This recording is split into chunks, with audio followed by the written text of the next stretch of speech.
لا لا لا لا لا نخون تو رو خدا.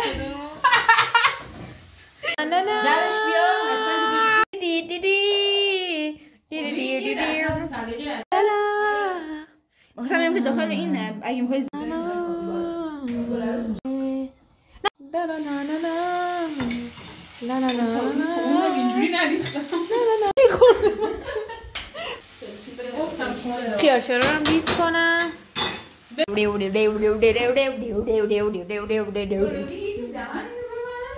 زشته. در باز ماشین لباس پیش میفته. وایسا نزدیک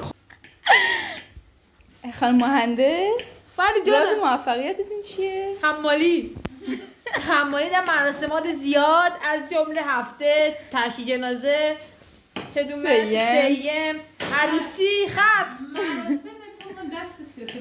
من خودم دست سفید نمیزنم اجازه نمیدم شما هم حمالی کنین حمالی در شأن ما نیست ما آدمای درست حسابی هستیم من خودم دکتر ایشون خودش مهندس ایشون هم عکاس اشکون به نه سگ تو روحت بگی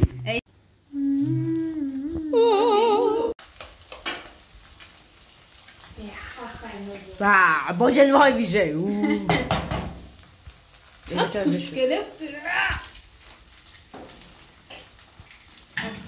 هم بزنیم یه کریمی داریم خب اوج کمک من در درست کردن اسم غذا چیه؟ سیب زمینی سوسیس تخم‌مرغ بله نمیدونم آشپزی میکنم این چه خبره نمک ضرر داره سم سفیده میخوام رو بکشی